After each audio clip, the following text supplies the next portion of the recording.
নমস্কার, recipe box চ্যানেলটিতে সবাইকে স্বাগতম।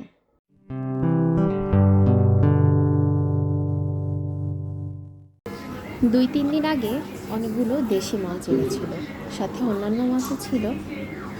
তবে এই মাছগুলো কাটতে কিন্তু বেশ কষ্টকর, অনেকটা সময় দিতে হয়। তার জন্য আগে সকালের খাবারটা শেষ করে নিলাম, তারপরে বেশ অনেকটা সময় নিয়ে মাছগুলোকে কেটে বেছে রেখে দিয়েছি। সকালে পরোটা, ডিম, ফ্রিজে মিষ্টি ছিল, এই দিয়ে সকালের খাবারটা তো খেয়ে নিলাম।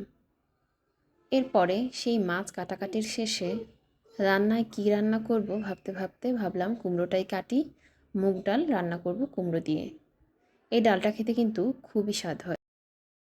ছেলের জন্য অল্প করে শিং মাছ আর বেলে মাছ, ট্যাংরা মাছ মিলিয়ে অল্প করে রান্না করব, কারণ চিংড়ি মাছ তো সে খেতে চায়। সাদা সর্ষে কালো সর্ষে মিলিয়ে আর একটা পেঁয়াজ কুচি করে দিয়েছিলাম। মাঝে মাঝে এমন সর্ষে বাটার সময় আমি 2-3 কোয়া রসুন, আবার মাঝে মাঝে পেঁয়াজ এভাবে দিয়েও রান্না করি। টেস্টটা কিন্তু ভালোই লাগে আমার খেতে। রান্না বান্না শেষ, খাওয়া দাওয়া শেষ, বিকালের পর্ব। রিওকে নিয়ে এখন একটু পড়তে বসাতে হয়।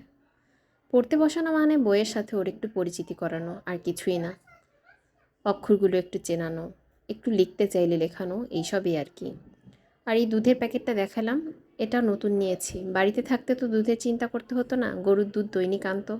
এখানে গরুর দুধ ভালো পাওয়া যাচ্ছে না, যাই পাওয়া যায় সেটা জলের মতো, তার থেকে মনে হয় জল খাওয়ানো বেটার।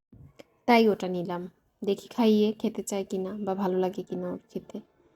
এই যে কী সব এনেছে, এইসব দিয়ে তাকে অনেক কিছু বানিয়ে দিতে বলে।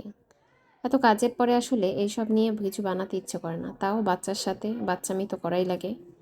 তো আমি আমার মতো করে একটু বানালাম, জানি খুবই জঘন্য হয়েছে দেখতে, তারপরও কিছু করার নেই, ওর কাছে এটা অনেক ভালো। এরপরে আমি একটা অ্যাংরি বার্ড বানাতে চেয়েছিলাম, কিন্তু ও তো একদম এই অ্যাংরি বার্ডটা সর্বনাশ করে দিয়েছে। তো এই তো আমাদের মা ছেলের আজকের দিনটা কেটে গেল। কেমন লাগলো জানাবেন।